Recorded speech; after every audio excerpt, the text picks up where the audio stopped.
This is your city, your vote.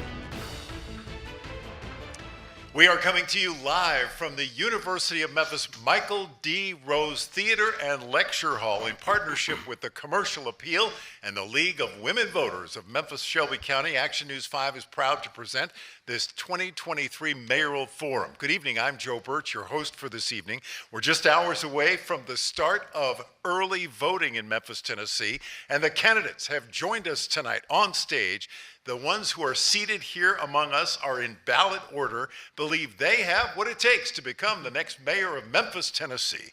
To participate in tonight's forum, each candidate met at least 3 of the following 4 criteria. Significant campaign support is verified by donations of at least $350,000, a staffed physical headquarters, accessibility through social media and public interaction, and a current or previous position in public office.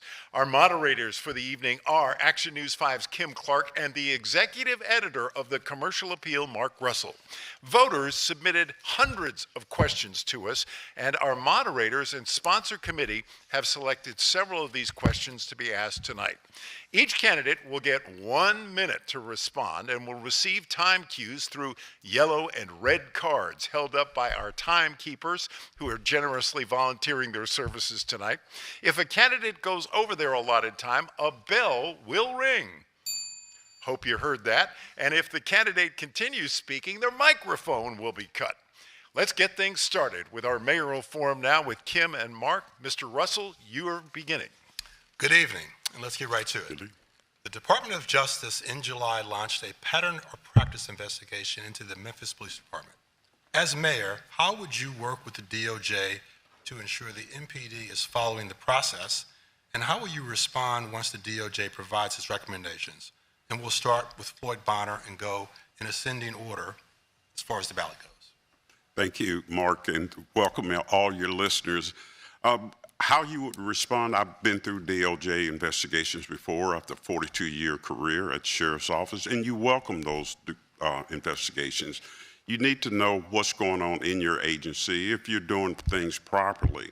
By our agency being a CALEA certified organization, we believe that we are doing things properly and right. So when you get that information and you cooperate fully with DOJ, and then you look to better your agency. So if findings maybe not go one way or the other, but you must work with DOJ to correct any issues that they might find.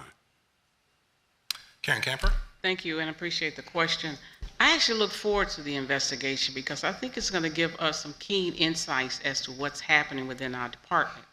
And based on what that is, it will give us an opportunity to share with the people how we can rebuild trust with police in our community. Ideas will come out whether we need to do more about community policing. So I welcome it. I plan to work with the department. You know, I was in the military and we had investigations all the time.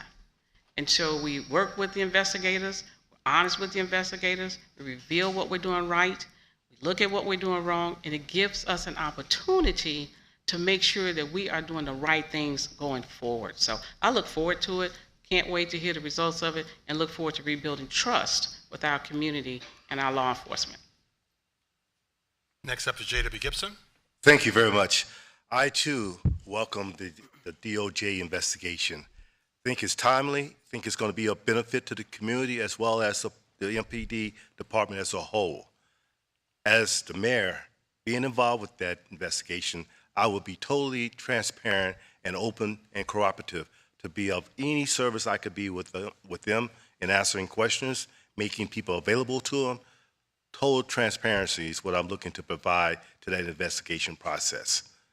I also want to share that I do believe it will make us a better operation.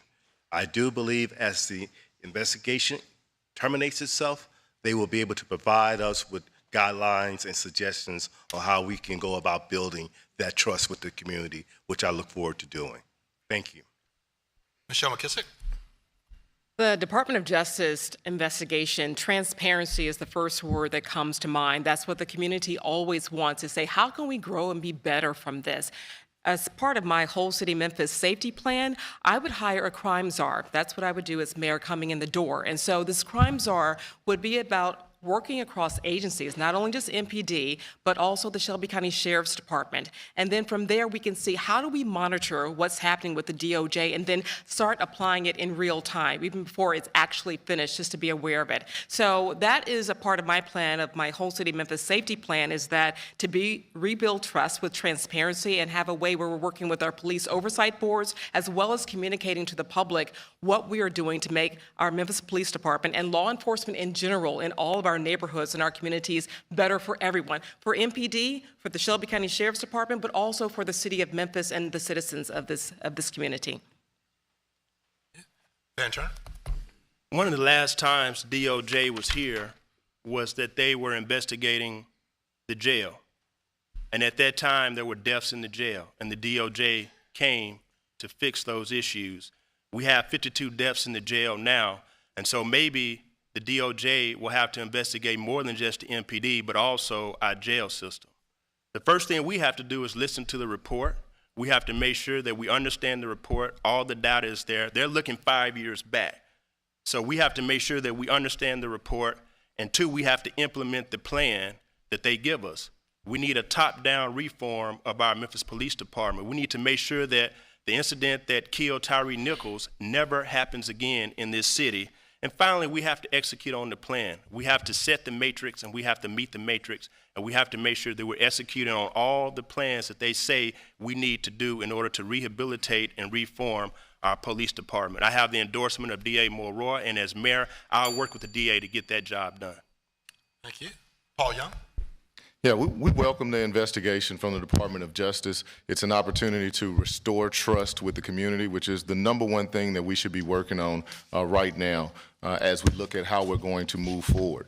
When I think about this question, I think about the encounter I had with a Memphis police officer after the Tyree Nichols tragedy. And in this encounter, the individual said, look me in my eyes, man. He said, look at me. I want you to know that this is not who we are. What you saw on that video is not who we are. I want you to know that we care about this community. Those were his words. And so in order for the community to know that our officers feel like that, we need to go through this investigation, take the report, make the necessary changes so that we can rebuild the trust between our Memphis Police Department and our community. And as your mayor, I'm committed to doing that. Our next question. Blue Oval City is expected to create 20,000 jobs in Haywood County. That's less than an hour away from our city. What practical, specific ways will you get Memphians to Haywood County to get those jobs? We begin with candidate Karen Camper. I'm passionate about what I believe Blue Oval City is going to do for this region. Not just Stanton and Haywood County, but Memphis, Tennessee. And Memphis is going to be a leader. When Blue Oval City come, we have to have a workforce that's prepared and ready. And as your mayor, I'm going to invest in that. Secondly, we have to have the infrastructure in place to move people to and from the site. So I was responsible for getting funded in the budget this past year to do a comprehensive study of the region that takes in light rail, regional bus transportation, shuttle service, to make sure that everyone in Memphis who wants to go and work there can get there. Thirdly, there will be a lot of supplier companies that will be based here in Memphis. So I'm going to be looking at, as your mayor, companies that are doing work right now in electronic vehicles so that we can bring those companies here to Memphis. J.W. Gibson. Thank you. Blue Oval is an awesome opportunity. Probably we won't see an opportunity like this again anytime soon. I think it's incumbent upon us as proposed leaders or wannabe leaders to take advantage of this opportunity, mainly by preparing our workforce. For whatever reason, we got out of workforce development approximately 8 years ago. Sad mistake. We have got to be about the business of preparing our workforce to provide that skilled training that Blue Oval is looking for. You're going to see not only there at the manufacturing facility of Ford, but the surrounding support services. They're going to need skilled workforce, and they're going to need opportunities to get those individuals to the place of work. So transportation is going to be very important. I'm willing to say to you here today, I'm going to commit to funding more transportation through MATA to ensure that our employees get back and forth to the workplace. Thank you. Michelle McKissick. With the new Blue Oval City project that's coming to our region, only 45 minutes if you have a lead foot, but having a workforce that is trained, that is key. But transit, that's going to be our biggest obstacle. And as a member of the MATA Transit Board, I know that we're working to improve services, but whether or not we can meet the demand by the time it starts. So something that I remember growing up, I don't know if you guys recall it, but the Betty bus, that used to go over to Little Rock when you wanted to catch a flight. So having a shuttle service and working with private companies as well, because there would be so many ancillary businesses that are going to sprout up beyond just Blue Oval City to support them. And so we need to make sure that people here in Memphis, because that's where they're going to get a greater majority of their workforce, can get that short 45 minutes. But I would love to see us also develop a regional transit system to go beyond just Memphis transit system, Memphis area transit system, but an entire transit system for West Tennessee as well, leading up to Haywood County. Thank you. Van Turner. Public transportation has to be the #1 issue. We have to make sure that we are building out a plan to get workers to and from Blue Oval. And this has to be something that's done now. I've often stated in the past that we have to be working towards light rail. We have to make sure that we're connecting the dots, and we have to make sure that if an individual wants that job at Blue Oval, they can get to and from work. 2, we have to make sure that our workforce is developed. That means going into our high schools and making sure that they are prepared to take these jobs, which are paying $60,000 and $70,000 a year. Finally, we have to support Black-owned and women-owned businesses in this community. There are a number of subsidiary corporations that will be connected to Blue Oval, but Memphis has a poverty issue. And the only way that we're going to resolve crime and the other ills that we're facing in this community is we have to make sure that wealth is being created, that we're supporting businesses because they hire locally, and once we do that, we'll see the social ills resolved in this community. Paul Young.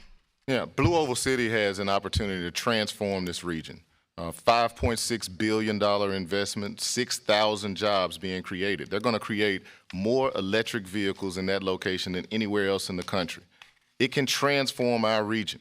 There's no reason that Memphis shouldn't be the hub of innovation around electric vehicles. We should be thinking about infrastructure to support electric vehicles in our community. Right now, when we think about getting people to the jobs, we should be identifying locations maybe around Sam Cooper and Tillman where we can have shuttles that go directly to and from the facility so that our people here in Memphis can get directly there. We also should be training for those jobs right now. We need regional recruitment for more electric vehicle manufacturers. And when I say regional, that means northern Mississippi as well as eastern Arkansas. We need to know that we are competing as an economic region. It's the Memphis metropolitan area against all the other metro areas in our country. Floyd Bonner. Yes, thank you, Kim. I know exactly where Blue Oval is located, and some of it is located right on the very edge of Fayette County as well. You can get to Blue Oval from Midtown in about 45 minutes. The state is also cutting the exit at mile marker 38, which will be called Blue Oval Parkway. I also know that the state is working on a transportation plan to get employees. You know, it was interesting yesterday, I spoke to a young man in the Douglas community who was interested in working at Blue Oval, and we talked about the problems that he would have transportation-wise to get there.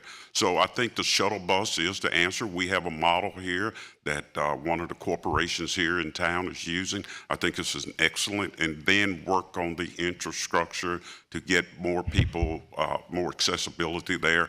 Galloway will be building battery plants, and so there's gonna be so many opportunities in the region and in the area. The next question.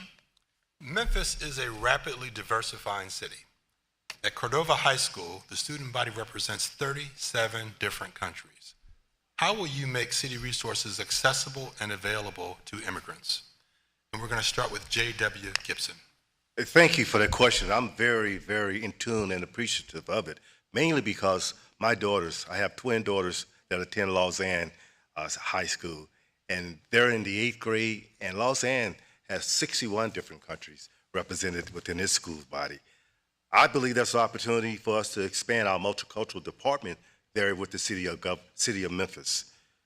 There's opportunities to interact within the community through non-for-profit organizations to bring about those type of services that would make it more conducive for the multicultural communities that we have here in Memphis to better interact with each other as well as interact with city government. That's going to be the key, giving them an opportunity to have their voices heard, giving them opportunity to also serve on some of the boards. The mayor has the opportunity to appoint to 34, 36 boards. By having that interaction, that engagement, we're going to be able to get them involved and have their voices heard more often. Michelle McKissick.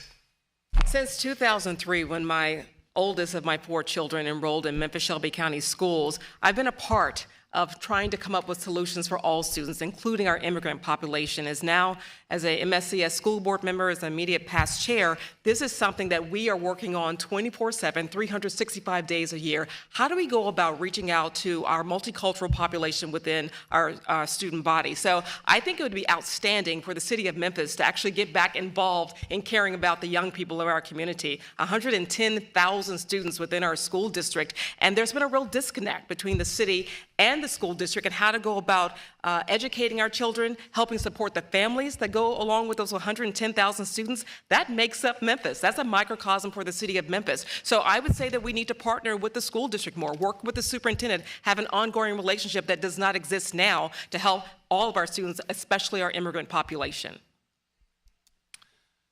Van Turner. As a county commissioner, I voted for policies to make Shelby County a sanctuary city. As president of NACP, I walked and fought hand in hand with immigrant rights nonprofits who were fighting for a better day for immigrants, not only in Memphis, but throughout this nation. As mayor, I'll make sure that my administration is reflective of this diverse community in Memphis. We'll hire those from the community, from the immigrant community, to make sure that we are serious about extending the services of Memphis to these immigrant communities. 2, I'll make sure we partner with nonprofit organizations like Latino Memphis and other organizations which are doing the work. Mauricio Calvo was just appointed to the school board. He used to lead Latino Memphis. We will make sure to partner with these organizations. And 3, we'll put dollars behind this initiative. We'll put resources into making sure that these immigrants have work visas and other things that they need to survive here in our city. Thank you. We want to ensure that Memphis is a place where everyone can thrive. We want to make sure that they understand what services are available. One step to making sure that we're doing that is having translation services. I know that it's often difficult for immigrant families to get information, and so we want to take extra efforts to make sure that we have people who can answer phones and we can transfer lines to people that speak different languages. We also want to make sure that there are opportunities to safely report incidents of crimes, because I know that there are many immigrant families that have been victims of crime that are afraid to call those things in. We want to make sure that we're keeping them safe. We also want to support a Office of Multicultural Affairs so that we are hearing directly from the individuals in the immigrant community about what things we can do as a city to strengthen their stay in our community. And then lastly, I would say support for fair housing enforcement, because it's really, really important that all families have safe, quality housing, and I know that there have been instances of immigrant families being taken advantage of. Thank you. Floyd Bonner. Yes, thank you. I think engaging early, at an early age, with these children that are in school, the Hispanic population in Memphis and Shelby County makes up about 7.7%. It is a growing population. We would do better in our city if we will engage with them at an early age. Yes, we do need to expand our multicultural affairs office, but it's really about engaging with the children because there's so many language barriers that they must overcome. There must be trust also in city government and city leaders, the people that they look to solve their issues, and even going back, telling their parents that someone cares in city government. As the mayor, I want to extend that hand of friendship and talk with kids and talk with our leaders and talk with our students and our teachers. So I think moving forward, Memphis has become such a melting pot here in the city. Thank you. Karen Camper? Thank you.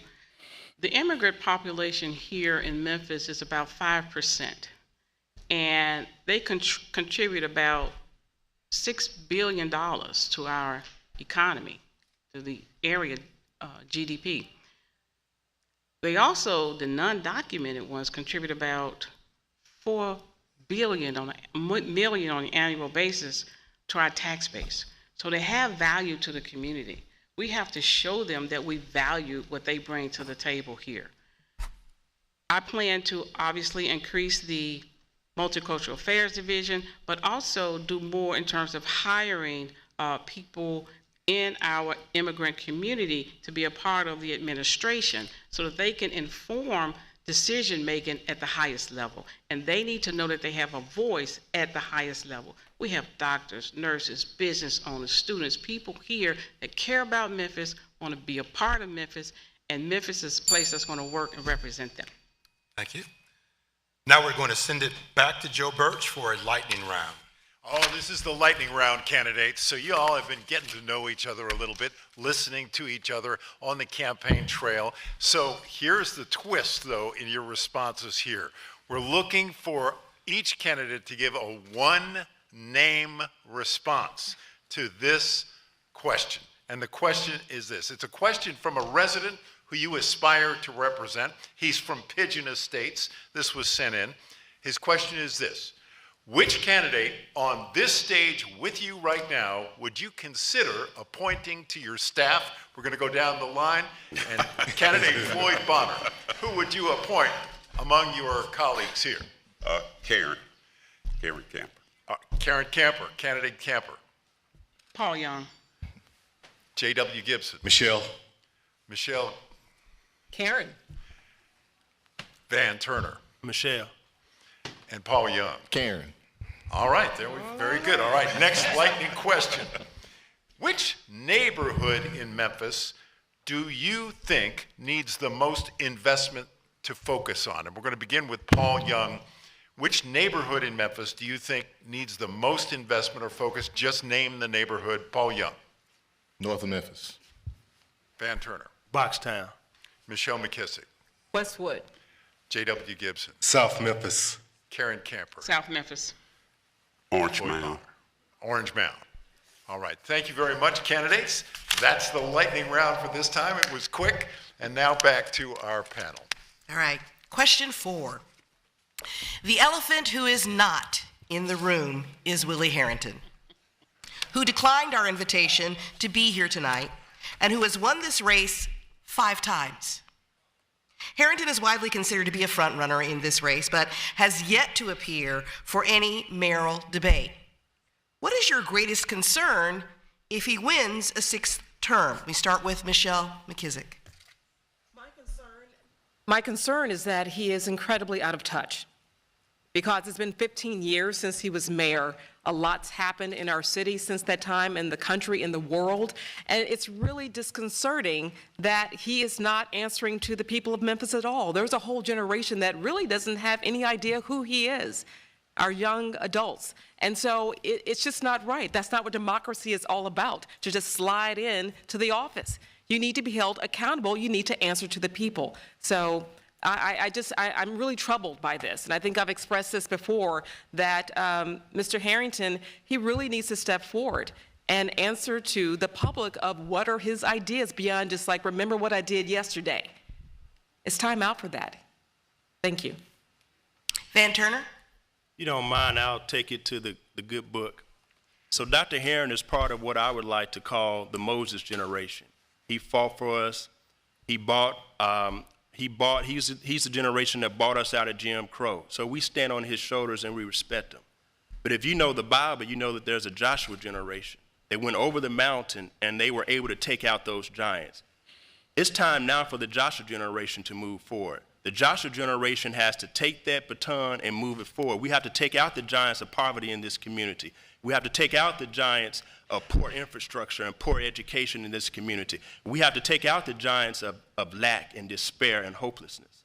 And so that's why I think that we have to pass the baton. We have to allow this new Joshua generation to move forward and to go forward into that promised land that Dr. King spoke about. We respect and we love Dr. Harrington, but it's time to turn the page. It's time to allow the Joshua generation to move forward and to slay the giants that are facing us today. Paul Young? Yeah, when I was 12 years old, I can remember my dad, the late Bishop William Young, taking me down to the pyramid to witness history, to see the first time Memphis has ever had an African-American mayor coming to lead our city. I remember it as a 12-year-old. And I would have never fathomed that he would be running for mayor against me right now. I think it's really, really important that we as a community know how to pass the baton. It's time for the next generation of leadership. We deeply appreciate what he's meant to this community, what he's meant to me personally, but it's time to turn the page. It's time to write the next pages of Memphis history. We can't just hold on to the past. Time is always going to continue to move things along.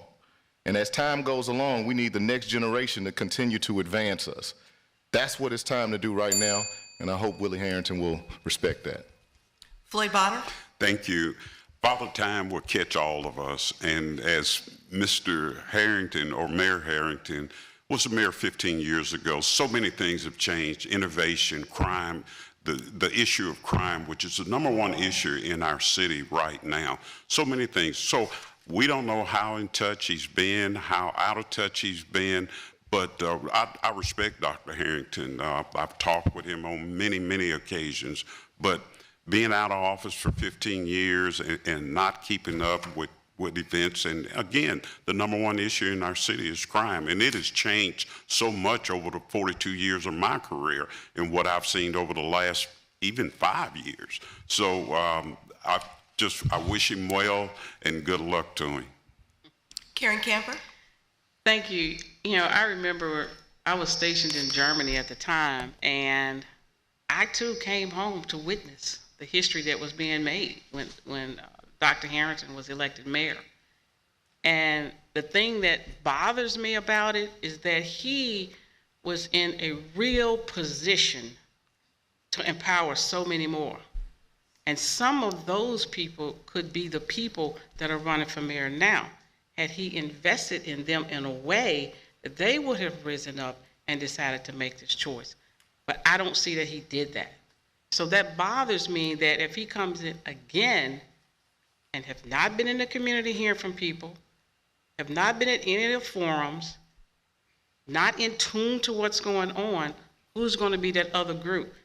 There won't be another group that he would invest in and rise up to run for mayor like we're doing now.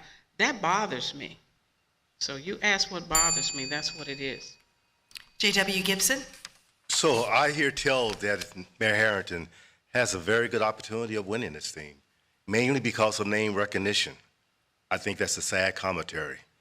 I really do think that's a bad idea for the citizens of Memphis. Where we are today is where we need to be talking about how we move this city forward. How do we do the things that are necessary to become progressive and taking care of the citizens of Memphis, not reliving the past?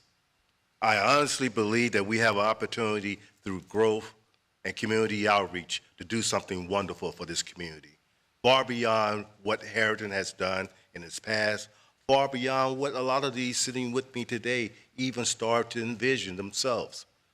We need to have the community willing to work for a collaborative change. Memphians talk about wanting a change.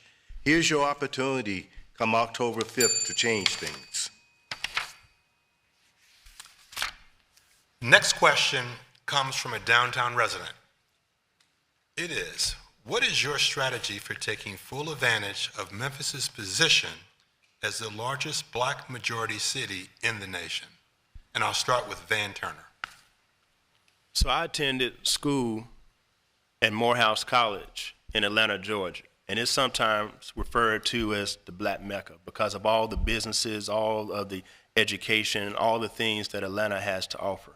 Memphis has that potential. We have it right here. Maynard Jackson made sure that there was minority participation of businesses, and that turned Atlanta around. We need to do the same here. We need to make sure that there's an equitable and diverse spend of city dollars to build Black businesses. Black businesses build a Black middle class. A Black middle class would lift Memphis up. It'd lift the entire city up. If we want to address all of the ills in Memphis, we have to address poverty. And if we do so, we'll see the new Memphis. We'll see Memphis become a Mecca. And this would be a Memphis that we all would love and respect. And whether you're in the Cooper Young area or you're in East Memphis or you're in South or North Memphis, you will benefit from this. Paul Young. Memphis was recently named the largest Black city in this country, and my goal is to ensure that that's seen as a positive. We know that oftentimes people correlate that to a negative, but that should be a positive. There is no other city in this country that has the same culture and the vibe and the energy that we have in Memphis. That comes because of the Black people that have populated this area for so long, and we should be leaning into it as a strength. Diversity is our superpower. It's the thing that no one can do better than us. We want to make sure that we're building Black wealth in our community. We want to work with our business sector to make sure that it's not just city contracts where we're building Black wealth, but we're also building wealth through the business sector as a whole, because we know that only 1% of business is being done with Black businesses in this city right now. We can change that. We want to lean into our creative culture. It's our brand. It's the thing that makes Memphis special. And Black people in our city is what have created that, and we want to invest in it. So the entertainment and music industry.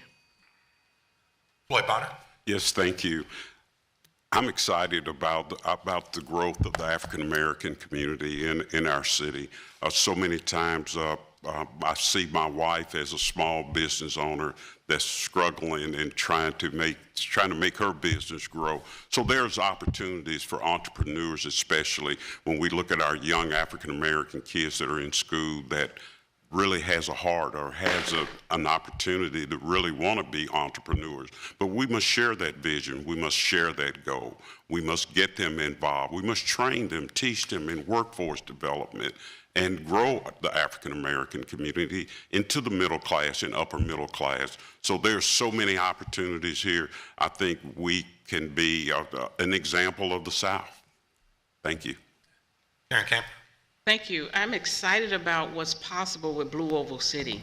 When we first learned about this, I reached out to the BBA, the MMBC, and the minority suppliers to say, hey, we need to come together, Black people in Memphis who have the knowledge, the skills, the expertise, the capital, everything we need to move us forward, but we've got to collaborate. We have got to build alliances because some of our businesses are so small that they can't bid on some of these contracts. But if we came together, we can. And as the city mayor, I have the power to contract, to sign that contract, to make sure that these businesses are getting access to some of these contracts. Secondly, we need to be thinking about, and this is what I'm thinking about as the next mayor, there are a lot of Black financial institutions and businesses that need to be managing have access to managing some of these retirement funds. That's the way to build wealth for families far beyond where we are now. There is so much more we can do, and I pledge to do it. J.W. Gibson. Thank you. So as an African American born in Dixie Homes and raised in South Memphis, and just so happen to operate today 3 diverse businesses, 3 successful businesses that I started all from scratch with no experience in any of those industries. I believe I truly have an opportunity to be somewhat of a model to African Americans who are coming up behind me, to show that they have the opportunity to dream, hope, and create that type of future for themselves. Memphis will survive and thrive on the majority of the population, unlike today, where the majority of the population is living in poverty. We have an opportunity to change the story of minority businesses, minority community, and how we care for those individuals to give them that sense of hope, to give them those opportunities to do business with city government and then be able to translate that business into corporate world as I did. And lastly, Michelle McKissick. As the daughter of an entrepreneur, one of 5 kids, my dad raised all of us as a financial advisor, accountant, and so I know that lifestyle of what it's like to want to have more for your family. And here in Memphis, with 40% of our children living in poverty, being the largest majority Black city now in the country, we have to address that. Poverty. We have to provide families with a pathway of how they can get out of poverty and to support their families. That being providing more certifications for students while they're still in high school so they can get out of school and go on to make a wonderful, meaningful wage. Another idea I have is to provide more support for our young adults. They often say there's just not enough to do here in Memphis, so we need to tap into what they're interested in terms of entertainment. And then also, a lot of young adults now, they don't want to work a traditional job. They call themselves multi-hyphenate entrepreneurs. And so we need to support that, working with our 2 Black business associations, and how can we work with those associations to help businesses. Thank you.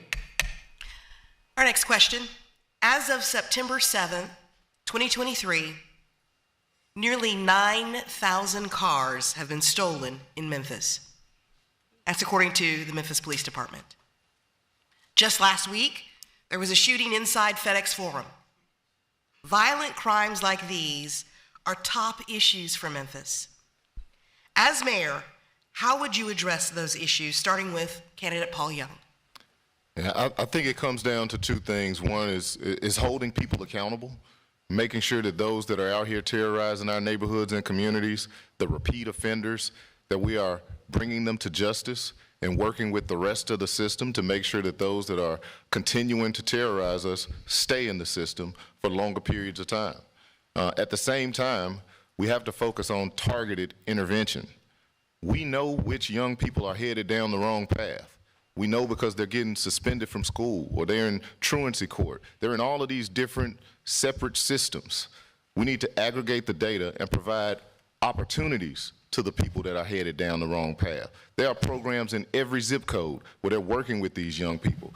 We can't just wait until we have to hold them accountable. We have to intervene now. And if we know who they are, we should invest our dollars to change their path. Floyd Bonner? Yes, thank you, Kim, for the question. You know, there's so many models or police models across this city, and what we're seeing now is like we've never seen before. Technology is so important now with cameras and investing in technology. Artificial intelligence is going to be important over the next few years as we move into a different policing model. Data smart policing. Sure, we need more police officers, but we also must be strict on sentencing. We must have tougher sentencing laws, be tough on criminals, and hold parents accountable for their children's actions. When they're breaking into cars, then they should have to pay for that victim's window to be replaced. So it's a number of things, a number of ills that we have, but we will work toward that as the next mayor of Memphis. Thank you. Karen Camper? It's my view that we're working on solutions that just are not working. They're just not working. So what I would do as mayor, and I plan to do as mayor, is look at our entire public safety ecosystem so that we're working together, all for Memphis, to move us forward as a unit. We have a lot of great work going on, but we're all doing it in silos. And so if we come together with a long-term strategic plan, then we can begin to move the needle. Secondly, we have got to invest in intervention and prevention in order to shut off the pipeline of the crime. Our officers are responding to crime, but we have got to shut it off so that they can do more community policing. They can get back to being present in our community. Thirdly, I want to create something that's called a VOTEC zone, and it's a fun, creative place for people, young folks to come and have a good time, but learn something at the same time. You have the youth there. Thank you so much. J.W. Gibson? Crime is a very multifaceted and complicated issue. It can't be dealt with solely by MPD. We have got to get the community as a whole engaged. As your mayor, there's 5 points that I will look to focus on. I'm only going to share 3 with you because of the time restraints we have. Advocate for tougher sentencing and stopping the revolving doors. Hire more officers to build back trust in our neighborhoods. Invest in crime-fighting technology.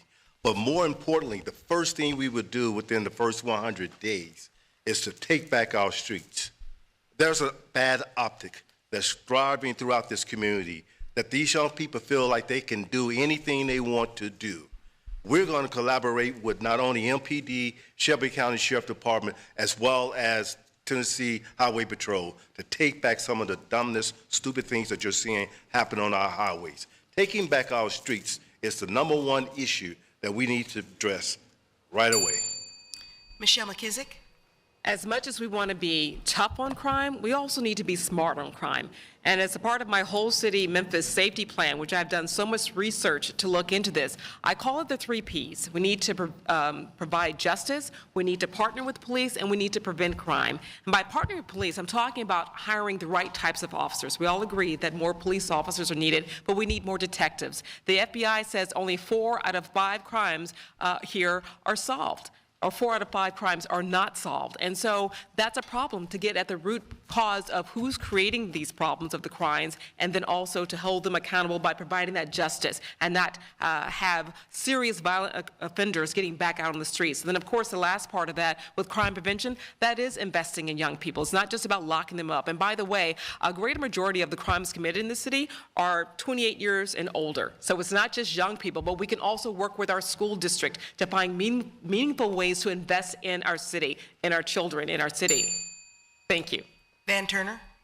We have to focus on prevention and intervention. We have to give our young people and young adults a chance at doing the right thing. But if they don't, we have to make sure that we're tough on those who don't want to do the right thing. Many of the things that the sheriff talked about, he can implement now as sheriff. So as mayor, I would be willing to work with Sheriff Bonner in his role as sheriff to implement what he just talked about. Also, we have to look at 901 RAP, which is something that was started by Apostle Bill Atkins. Witness protection. The community knows who's committing the crimes, but they're afraid. We have to make sure that they're protected so they testify in court, but we can't allow them to be retaliated against. 2, we have to make sure that we're supporting the effort of Representative Justin J. Pearson, who's endorsed my candidacy. We have to get the guns off the street. We have to fight Tennessee on that. We can't talk to them anymore. They're through talking. We have to fight them to get these guns off our streets because they are killing us in Memphis. That's what we have to do. Time for another lightning round now. Joe Birch. All take it right, away. the lightning round, and this time you can rest your vocal cords a little bit, and you can just raise your hand as a signal that your answer is yes. If your answer is not yes, you don't have to raise your hand at all. So that's the way we're going to proceed with this round. Okay, 12 days ago, Tom Lee Park opened. It reopened after the extensive $62 million renovation. Raise your hand if you've been to the park since the reopening. They all raise their hand. We're a city of shift workers. Would you support MATA offering 24-hour service? Raise your hand if yes. And everybody raises their hand again. Will you enforce the youth curfew? And we have another unanimous vote. Should the Mid-South Coliseum be reopened? Just raise your hand yes if your answer is yes. All right. 2 of our candidates say yes. Do you support prioritizing the renovation of Mud Island? Raise your hand if your answer is yes. And everyone but, I believe, Paul Young raised his or her hand. Next question comes from Cooper Young. State officials have been exploring the expansion of Amtrak service in Tennessee. Would your administration work with officials in Nashville to ensure expanded service for Memphis? Raise your hand if yes. Raise your hand if yes. All right, everybody says yes to expanded service. There's your lightning round. Let's go back to Kim and Mark for more questions.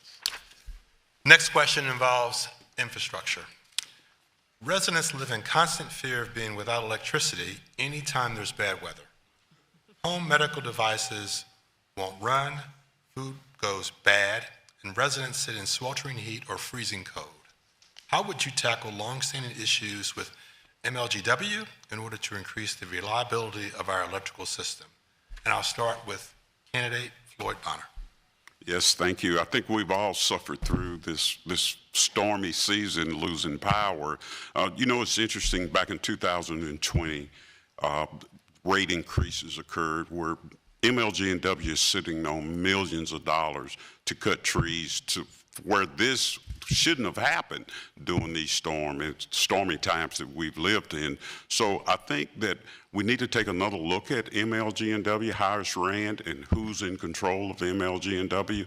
The mayor of Memphis does not have total control, and I think it should be brought under the city mayor, because MLGW should be, or the head of MLGW should be held accountable by the citizens, and that person that's running that division should be under the city mayor. Thank you. Next up is Karen Camper. Thank you. First, what I would do is have a full internal review of MLGW.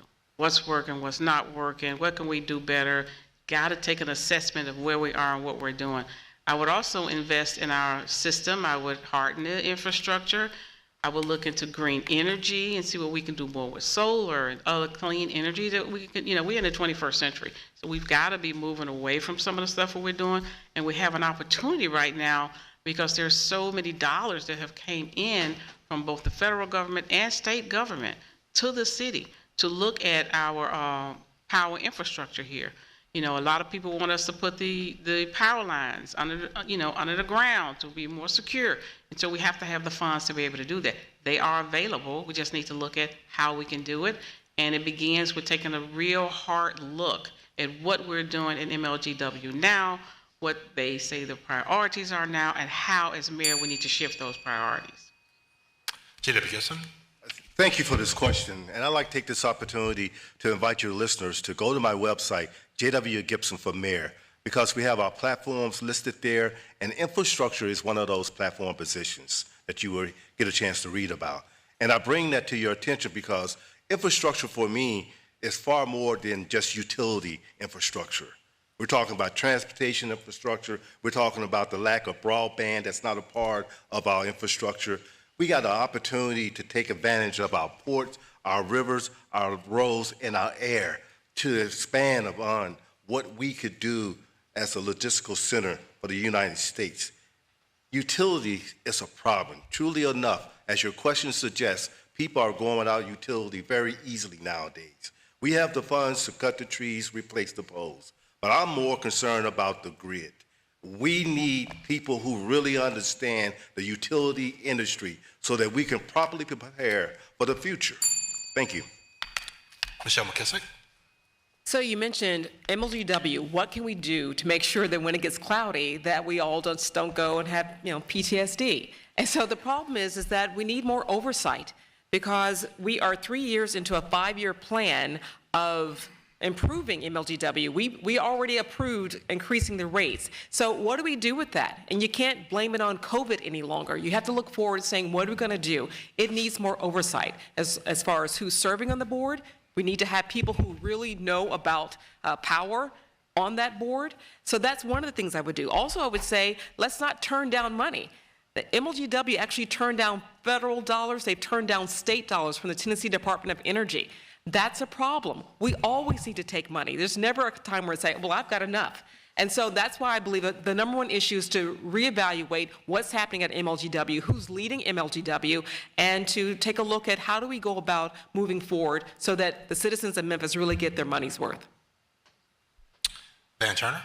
Top-down assessment of MLGW leadership. We have to make sure that we have the right individuals in place. The mayor appoints the board as well as the leader of MLGW.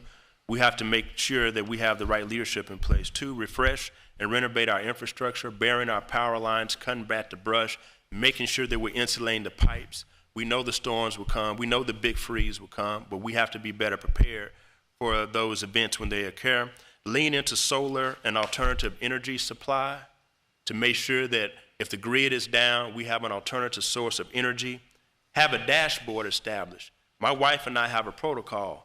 When the lights go out, we're calling MLGW. When they gonna come out and fix our problem? When are the lights going to come back on? That should be on the dashboard, downloaded on the app, so that you know in real time when they're going to fix your issues, and using community centers and churches as places to support communities if the lights are going to be out for an extended period of time.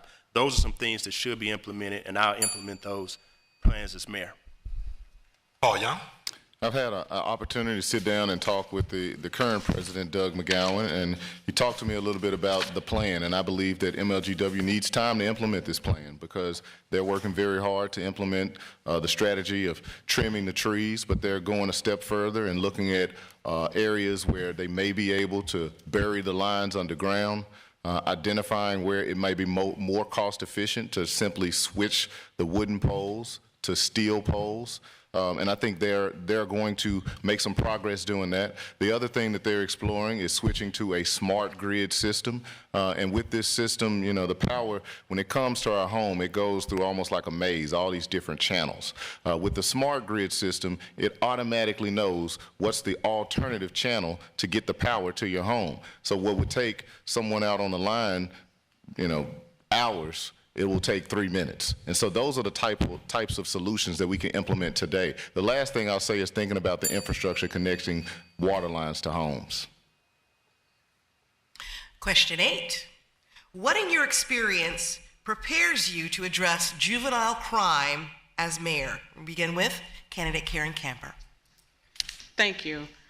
Part of my experience goes to during my time in the military, being an instructor, working with young people coming in, you know, bright-eyed, bushy-tailed, ready to serve our country. The other experience I've had is every other year I do a day on the Hill where I bring young people to our capital, introduce them to our capital, let them see what's going on. They can propose bills, let them learn how laws are made, and really kind of educate and open their eyes to their government. Thirdly, I started a nonprofit organization called the Humble Hearts Foundation, work with young people who, you know, were disadvantaged but wanted to be in the music business. So we were teaching them the business behind the music business, and we get them there, and regardless of their age, you know, regardless of where they came from, you know, we had Bloods and Crips and everybody at the table because they wanted something different. So I also substitute teacher for about 7 years, so I have a well-rounded background in working with young people. J.W. Gibson? So I believe one of the things that make me uniquely qualified for this mayoral position is my upbringing. Coming up in Dixie Homes in South Memphis, I had daily involvement with that type of environment. Again, I believe I can show a model of being able to pull yourself up by your bootstrap and be able to remove yourself from that type of environment. The work that I've done with not-for-profits throughout the years gives me that opportunity to also offer mentoring services. One of the things that I've really enjoyed doing, if you notice, City of Memphis has a youth service program, the county has a youth council. One of my favorite not-for-profits is Bridges. They have a youth health action center. Bringing those three organizations together, offering them some financial support and resources in order to bring youth together to talk about their issues, to talk about how they resolve themselves, their issues, are the type of things that I think we could do as mayor. Michelle McKissick? For the last 20 years, I've been advocating for young people, and right now, one of the schools in my district on the school board is Hope Academy, and that's the school that serves juveniles who are currently incarcerated. And so I go there often. I'm talking with their principal, Principal Roger Jones, just to see, what do you need? But also the city of Memphis needs to get back into the business of caring about young people. Investing in young people is an investment in crime prevention. Right now, the Youth Services Department with the city of Memphis serves only about 1,500 kids a year. Well, there's 110,000 in our school district. And with 40% of those living in poverty, that's why we need to be more invested in a real meaningful way in our young people. Things like providing internships, partnering with neighborhood groups like I Shall Not Die. It's a wonderful group out of Orange Mile that actively works to get kids out of gang activity. So there's a lot of things that pour into this, and it's a part of my whole City of Memphis plan. It's about not operating in those silos and getting the nonprofit sector, the private sector, and the public sector as well to work together to save our children. Van Turner? Meet with Tara Sugarman as well as Tony Williams. Judge Sugarman is the head of the juvenile court. Tony Williams is over the school district. we need to be sitting down with these two individuals to make sure that we devise a comprehensive plan to address what's going on with youth violence in the community. Also, we have to make sure that we are focusing on intervention, 3rd, 4th, and 5th grade reading levels. If our young people are not reading on grade at that stage of their career, they become truant, they drop out of school, and we potentially lose them. The city has to get back into education. The city now does not fund K through 12 education in any meaningful way. We have to get back in that business of funding our schools and education if we want to see the difference that we want. And I use the model at Craigmont High, making sure that the mentoring programs that work, like the Boys and Girls Club at Craigmont, is scaled up, and we put those in other high schools and middle schools to make sure that we are catching young people at that most vulnerable stage that they're in and offering them a way out and against the street life. Paul Young? Yeah, the experience that qualifies me to work on juvenile issues is the fact that I grew up as a young black man in this community. I grew up in Oak Haven, and I understand the type of trauma that our young men are seeing, our young people in general are seeing every day. Can you imagine being, 10, 15 years old and having multiple friends being killed? That's trauma. I also served as a peer advocate liaison with the Emotional Fitness Centers of Tennessee, where I served as a counselor to young people that needed support and help. I'm also a parent. I'm a parent of 2 amazing young people, and I want to see them come back to a Memphis that they love. I want to transition this place into one where they want to raise their families. And so that experience, that passion is what allows me to be able to serve as a great mayor for the young people in our community. Floyd Bonner? Yes, in looking at juvenile crime, what makes me qualified, obviously, is 42 years of law enforcement experience. But let's go a little bit deeper than that. I'm a father of 2 sons that my wife and I raised here in this community. I see juvenile detainees practically every week. And a lot of times what these kids are telling us is that they have no role model in their lives and they don't have any mentors. We do know that if a child is not reading by a certain age, so we need people to spend some time, put some sweat equity into our youth. My wife volunteers with Team Read, comes out to jail lease, and you would be surprised at how many of these children that can't even read the fry words. And we know that if you can't read 4-letter fry words, you're not going to succeed. I won't say you won't, but it will be very difficult for you to succeed in this society. Next question. If elected mayor, how would you prioritize the $350 million in state funding for stadium and arena renovations, considering the needs of both the University of Memphis and the Grizzlies? And I'll start with J.W. Gibson. So that's a very interesting question. What makes it kind of difficult for me to answer is because I don't know the ins and outs of that arrangement. If there's strings attached to it, if we have the freedom to use it how we want to, I just don't know. What I have heard talked about is the fact that that's the baseline. We also have the opportunity to add another $300,000 to total around $650 million that will be used to improve the FedEx Forum, improve AutoZone, improve the Liberty Bowl, and build a new soccer stadium. I believe that we ought to be able to get all of those entities satisfied with some type of improvement and new construction to satisfy their needs for the community. Everybody really talks about, and I do too, I wish we had an opportunity to use those same funds for something other than sports arenas. I'm an avid sports fan, season tickets to all of the local teams, even go to Nashville. Something else should be done. Next up is Michelle McKissick. $350 million is a lot of money, and we know the value that the FedEx Forum and the Liberty Bowl, we just had a great Southern Heritage Classic there. It's the only game that really fills the entire stadium every single time. But you have to ask yourself, how are we going to really impact all of Memphis?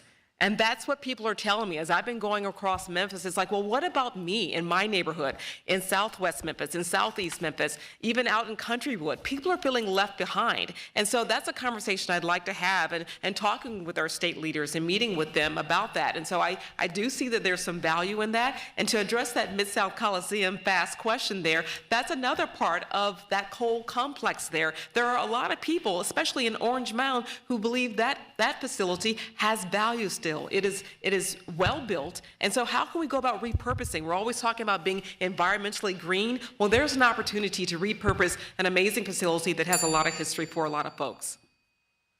Van Turner? As mayor, I would bring everyone back to the negotiation table. I would have the city attorney in place. I would make sure that we have all of those with authority to negotiate on behalf of the Grizzlies, U of M, Coliseum, and whatever project that's going forward. And we have to figure out a plan, because what we're doing now is not working. $350 million is not enough to go around to fix or renovate all of these projects. So we have to find more money in the budget if it's there, but we have to make sure that everyone is on one accord and that we are negotiating on the best, that we're negotiating on the behalf of Memphis. But we also have to have an equity spend. So for every dollar we're spending for these projects, we need to have another spin of what's going on in Orange Mound and Binghamton. If we want to build up downtown, midtown, we got to build up South Memphis and North Memphis, because they're neglected and they're disinvested, and that's part of the problem. I don't care how many games we have at the Grizzly Stadium, if we're not building the community, we're still going to fail. Paul Young? Yeah, so I have some experience working on major projects like this. So projects like the youth sports facility that's at Liberty Park right now, that was a project that I led as Director of Housing and Community Development. And when it comes to major quality of life projects like this, I think it's important that we get the pertinent stakeholders to the table. We know the Grizzlies and the University of Memphis are two very, very important institutions in our community. We know that we have $350 million available. Now we have to figure out the rest of the capital stack. What other sources can we use? What other seat taxes and things of that nature that we can figure out to make sure that we get both of these projects done? Because we know that these institutions mean a lot to our community. They're a source of pride and joy for our city, and so we want to make sure that they're here for the long term. The other thing that I would say is, as we think about these projects, we should think about how they can be game changers. How can we take these major projects and turn them into economic development? What economic impact can we turn this into? Floyd Bonner? Okay, thank you. I think what a lot of people are missing out on is that this money is coming from Nashville. Nashville has been receiving this type of money for 20 years. Why should Memphis not capitalize on it? The Grizzly FedEx Forum, as well as the University of Memphis Stadium, are in TDZ zones. That's money that's going to be coming from tax revenues, taxes that would be going back to the state ordinarily, or even possibly back to Nashville. So I think this is a great opportunity for us to take advantage of the gifts that Nashville is willing to give us. I think the entertainment center that it provides for our young people, we always talk about kids not having something to do. I mean, those could be mecca locations for our young people to go to the games, to the University of Memphis games. So there's growth, there's opportunities, and jobs. Karen Camper? I can't think of the last time we've invested in the Liberty Bowl. And I was just there for the Southern Heritage Classic. We need to update that stadium. We actually need to be able to bring A-list artists there if we need to. We can't the way that it's built. It's dated. The Redbird Stadium, if you think about them being a farm team for St. Louis Cardinals, do we want to decide we want to give that up and not invest in it? I think we should. Thirdly, we hear a lot of people talking about, the Grizzlies may leave. Well, we want the Grizzlies to stay here, and there's some things we need to do with that stadium to make sure that we keep them here. And lastly, with the soccer stadium, now there's a lot of debate around that with respect to the Coliseum and how do we preserve parts of the Coliseum. Should we build it there? But I do think we need to do something to build a stadium for soccer. That's a growing sport. We have a lot of people interested in soccer. What do you see as top healthcare issues for Memphis residents, and how do you think the city should address those? We begin with Michelle McKissick.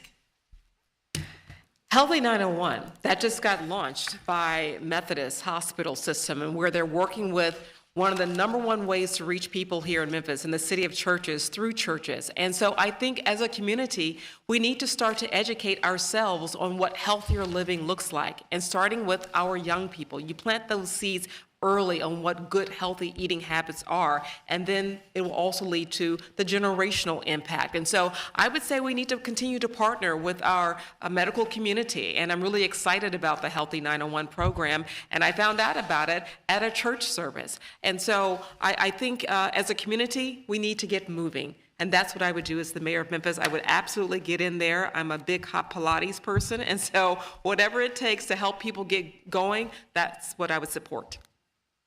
Van Turner? First, we have to make sure that Memphis is moving and that we address transit. We drive everywhere in Memphis. So how can we cut down commutes in cars? Is there a way, if you're traveling to your business, that you can park your car somewhere and the employer has a path for you to walk, or has a way for you to exercise on lunchtime and you can maybe get extended time to exercise? But we're one of the most obese cities in America, and so we have to fix that issue. Number two, food deserts. How can you exercise and be healthy and there are no grocery stores and there's nowhere to get fruits and vegetables within walking distance or in your community? So that has to be addressed as well, and the city should support initiatives that are doing those kinds of things. And three, I believe we have to make sure that we're using our community centers more effectively. We should have wraparound services and the ability for people in communities in which these community centers are located to come and find those health services there. Paul Young? I think the most important thing is that we figure out how do we change the fact that your zip code determines your outcome. And in many instances, when we're talking about health, your zip code determines your health outcomes. And so we have to reverse that. We have to look at things like the quality of housing. My wife, Dr. Jamila Smith-Young, she worked in pulmonology for many years, and one of the things that we know is that Memphis has 35% of the pediatric asthma visits takes place right here. In the whole state of Tennessee, 35% of them happen right here. A lot of that can be directly correlated to the quality of the home. We should be investing in programs that are going to make the renovations to their home to make them more energy efficient, while also improving indoor air quality, so that we can reduce the level of asthma that we're seeing in homes, reduce the level of lead that we're seeing in our homes. We can dramatically impact health outcomes by making investments in the homes.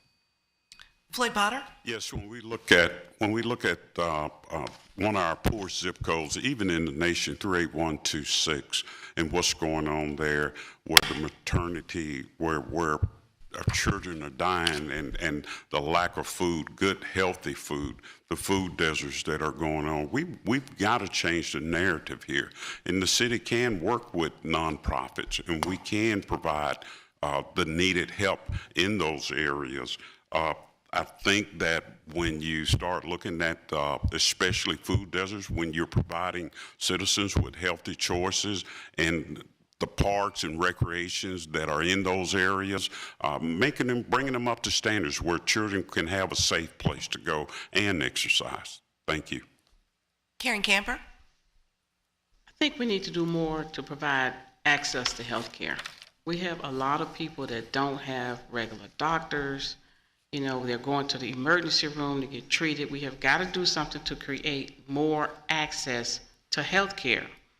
Additionally, there are a lot of neighborhoods that are building and investing in, and I think Michelle has mentioned this, community gardens, you know, where we are teaching young folk about growing their vegetables, you know, growing good food and educating them where they are on how they can eat more healthy. And we've got to get our kids out playing more, and older people, just out playing more, having a good time, not just at home on our phones all the time. You know, there was a time we used to run and make mud cakes and do all of this stuff and have fun outdoors. We've got to do more outdoor activities, and we can do that with our community centers and this VOTEC zone that I'm talking about with respectability for our young people. J.W. Gibson? Thank you. Nutrition issues are issues that aren't talked about enough here in our community. We have tremendous issues that we need to deal with. The lack of grocery stores in a lot of our neighborhoods where kids and families aren't able to get fresh fruit or vegetables. It's a sin and a shame. It shouldn't be happening here in Memphis in 2023. Poverty is another issue. You take in poverty, again, majority of our population lives in poverty today. A lot of our kids and families are going without 3 square meals a day because of poverty and can't afford to have those 3 square meals a day. A lot of them are living in housing that nobody should be living in. They're like third world countries when you drive through South Memphis and North Memphis. I actually created a development program in South Memphis for the very first time in the history of Memphis, whereby those 2 major issues could be addressed: lack of food stores and housing. Well, that is all the time we have for questions tonight. Thank you all for answering them. Let's send it back to Joe. All right, well, we're going to give you more time for this next segment. This, instead of 1 minute, is going to be 2 minutes for your closing statements, candidates. And so we're going to start with candidate Van Turner, and you have 2 minutes for your closing statement, and we're going to proceed from you. So Memphis, this is the last time you'll see us before you go out and start voting tomorrow. This is an important election, and I ask for your vote as mayor. I have a proven track record of getting the tough jobs done. As a deacon, a father, as former president of the NACP, as a former county commissioner, I've been there. I've walked in your communities. I've fought for your community, and I will fight for you as mayor. I will make sure that you have the resources that you need in the disinvested communities throughout Memphis. The problem is no one is addressing poverty. And unless we do that in a comprehensive way, unless we do that in a meaningful way, none of what we're talking about tonight will work. We can't continue just to put the resources and put the funds in one area of Memphis while the rest of Memphis falls in decay. We have to have an equitable spend for our black businesses. We have to have an equitable spend and investment in our youth. And that's what's going to make the change here in this city. As I've stated before, we have to allow this new generation of leadership to move us forward. We can't go back, we have to go forward. When I was in junior high school, I met my wife. On October 23rd, 1989, we were sitting in biology class, it was exactly 12 noon. Tammy had turned me down to dance twice at homecoming dance. We lost to Lanier. It wasn't my fault. I was a great football player back then. But when I asked her, would you go with me, on a note, circle yes, circle no, she circled yes. She made me the happiest young man in this city at age 14. She's now my wife. We've been married 21 years.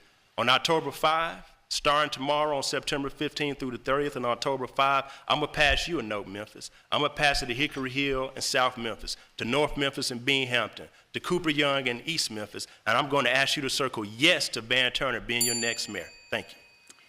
Paul Young. Memphis, I'm someone who has committed my whole life to living for a purpose. I decided many years ago that I wanted to commit to rebuilding Memphis neighborhoods, and that's what I've been doing for the past 20 years. I'm offering myself for leadership because I know Memphis can be better. For as long as I can remember, as long as I've been growing up, Memphis has been the city that has potential, the city that's almost there, but we've never been able to get over the hump. Most of the people that's in this race that I'm running against, they've been elected before, and we have the results that we have right now. It's time for the next generation of leadership to move us forward. And I want Memphians to know that I'm not running in this race because I want a title behind my name.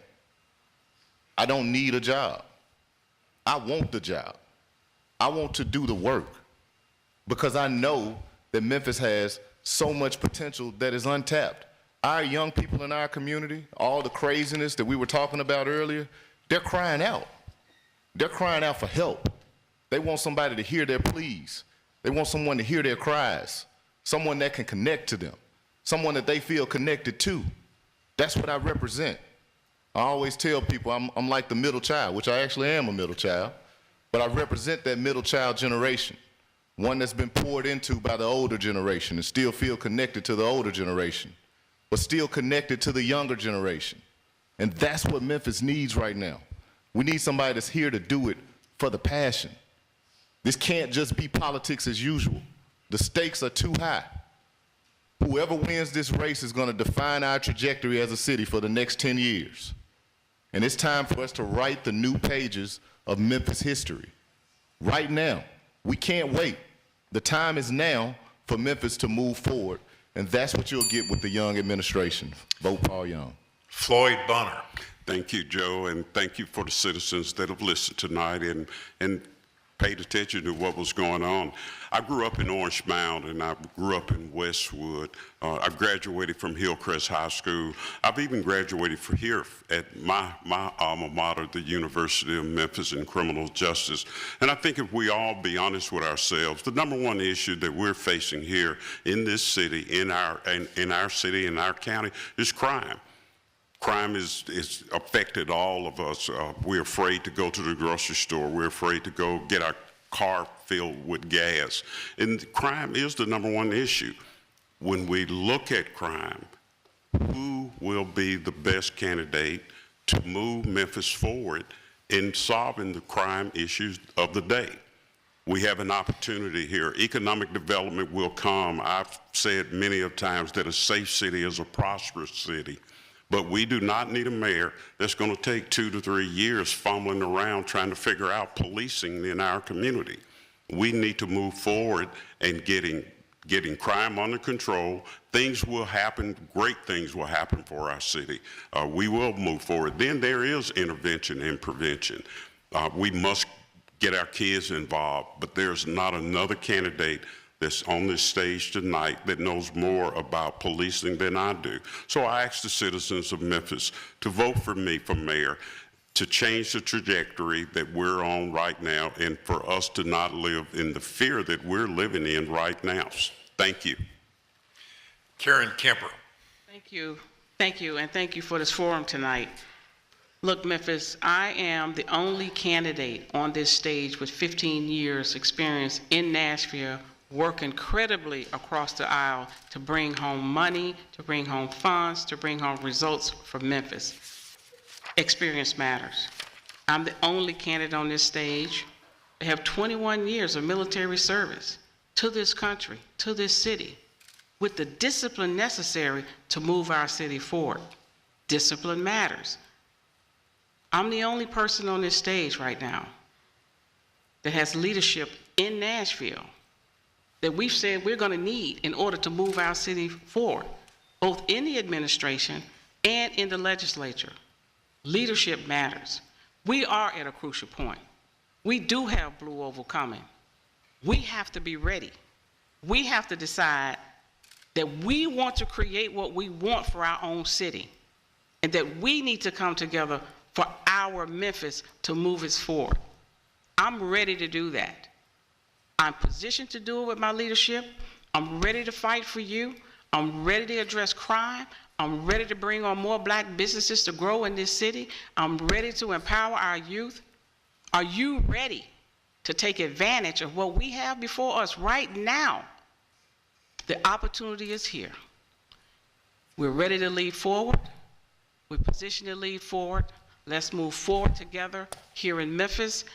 Go to readyforcamper.com to learn more how you can be involved. Vote for me as your next mayor. I care about you. I'll fight for you. I have demonstrated that I will fight for you over my several years in Nashville and as a military officer in this country. Thank you so much. J.W. Gibson. Memphians, thank you for tuning in this evening. Organizers, thank you for inviting me to be a part of this forum. I have truly enjoyed myself tonight, and I'm sitting here right now feeling extremely blessed, because for a young man coming up out of Dixie Homes to be sitting before you today talking about running for the mayoral position of the city I love so much, I am that example of one who has pulled himself up by his bootstraps. I am that model that says that hope lives. I am that individual that has today been able to present to you a veteran, a philanthropist, a business owner of 3 diverse businesses, a former county commissioner. Those in the not-for-profit community as well as the small business community would tell you that J.W. Gibson is hard, but he's fair. They would also tell you that J.W. Gibson is bullish on Memphis. I am that. I know for a fact that Memphis deserves someone who truly cares about Memphians. I believe Memphians, once they see that, they will start to feel different. They will start to think different. Therefore, they will start to act differently. Memphis is looking for a change. I am that change agent. I am J.W. Gibson. I ask for your vote. I ask for your prayers. And I also ask that you go to my website, J.W. Gibson, so that you can read more about my bio and take a look at my profiles, because we really want to hear your feedback. There you will have an opportunity to not only give your comments, but ask questions, and we will come back to you pronto with a response. Thank you. Keep hope alive. Michelle McKissick. Hi, I am Michelle McKissick, and I'm running to be your next mayor of Memphis. This is my hometown, and I absolutely love it. I have always worked to be a part of the solution. My husband of 29 years, we sent all 4 of our children to public schools right here in Memphis. We've been living in this city. We care about this city. I care desperately about this city. In my plan, Whole City Memphis, and it's hard to capture in a 60-second soundbite, and I know something about that as a former news anchor. So I invite you to go to my website, michelleformemphis.com, and look up my really comprehensive plan, the most comprehensive plan of anyone on this stage, to talk about how we go about addressing crime and public safety. And this isn't just theoretical for me. My mother, 85 years old, just a few months ago on Mother's Day weekend, had to run for her life out of a restaurant in downtown Memphis where a shooting took place. Just last week, my own sister's car was broken into, so I know when you're talking about car theft. This isn't theoretical for me. I am a part of this with you as well. But you know, I want to deviate a little bit and talk about another elephant in the room. We talked about our former mayor, Willie Harrington, and his not showing up. Well, you know, I have a tremendous amount of respect for Mr. Harrington. He was my superintendent when I was in high school. But the other elephant in the room is that we're talking about history and writing the next pages of history. We've never had a woman mayor in the 200-plus years history of this city. And we talk about, oh, well, it shouldn't matter. We just need to have the best person. Well, here she is. And the reason why we need to ask this is because we've never had one. That's a problem. That's something for us to consider. And I hate to say in 2023 that I have to say this. Yes, I am absolutely qualified. I have double degrees in journalism and urban studies. I care about this city. We need someone with the vision, with the passion, who's been a part of the solution. That's me, Michelle McKissick. Michelle McKissick. Please, let's make history together. Let's work together to solve the problems of Memphis. Thank you. That ends our closing statement and brings the Memphis Mayoral Forum to a close tonight. I've sat down with each of these candidates, and reporters from the Commercial Appeal have done the same. You can go to actionnews5.com or commercialappeal.com to listen to those interviews and hear what they have to say. A reminder before we say goodbye tonight, early voting starts tomorrow for the 2023 Memphis municipal election. On behalf of the League of Women Voters of Memphis Shelby County, the Commercial Appeal, my colleagues Kim Clark and Mark Russell, we thank you so much for watching tonight. Be well.